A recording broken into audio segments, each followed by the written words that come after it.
Le déclic s'est fait sur le port de Brest, face à des filets de pêche. On a commencé à se poser des questions. S'il y avait du recyclage, si des objets étaient faits à partir de cette matière-là.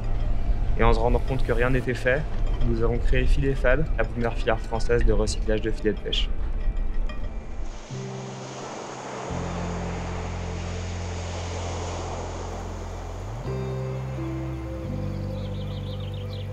On est bretons tous les trois, de cœur ou d'adoption.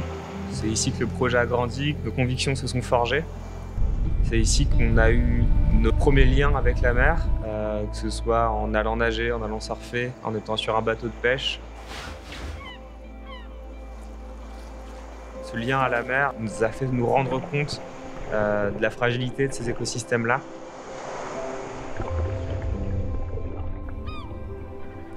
L'objectif, c'est de recycler les 800 tonnes de filets de pêche qui sont déposés chaque année sur les ports français. Ça peut paraître beaucoup, en réalité c'est peu par rapport aux 640 000 tonnes qui sont perdues ou abandonnées chaque année en mer. Je pense qu'on n'a plus trop le choix en fait, on n'a plus le choix de se poser la question s'il faut y aller ou pas y aller. Il faut y aller quoi qu'il arrive, peu importe ce qu'on fait.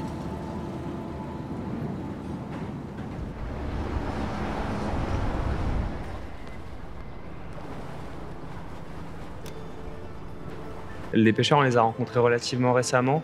C'est un métier qui est magnifique, c'est un métier qui est dur. Eux, ils sont ravis d'entendre que leur filet est recyclé pour faire une nouvelle matière première, plutôt qu'enfoui, brûlé, etc. Ils sont en plus fiers de nous accompagner dans cette démarche-là. Une fois qu'ils reviennent au port, les filets ils sont souvent abîmés. En fait. Ils ont une durée de vie d'environ 8 mois. Au bout de ces 8 mois, ils sont déposés dans une benne pour qu'ils soient ensuite recyclés. Cette benne, elle fait ensuite le chemin du port jusqu'à notre atelier.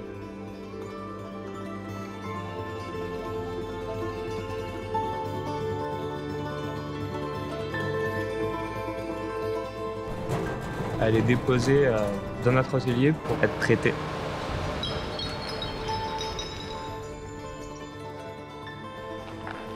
« 350 millions de tonnes de plastique sont produites chaque année. Je pense qu'aujourd'hui, on est arrivé à un tournant. Pendant des décennies, on en a produit.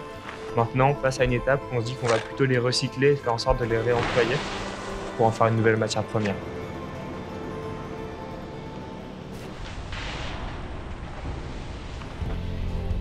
Notre lien avec Ulysse Nardin, il est évident sur 2 plans. Le premier, c'est forcément la mer.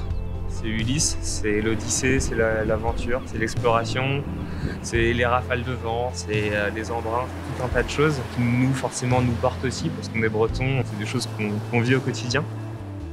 Le deuxième lien, il est peut-être un petit peu moins visible, mais il est tout aussi important, c'est la question de l'éthique et de l'esthétique.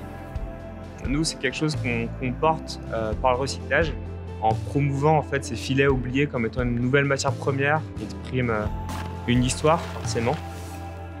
Et c'est quelque chose qui est en plus mis dans une montre, un objet qui va être facilement démontable, facilement réparable, un objet qui porte toutes ces valeurs-là de durabilité et qui sera toujours plus intéressant qu'un objet rapidement consommable et jetable.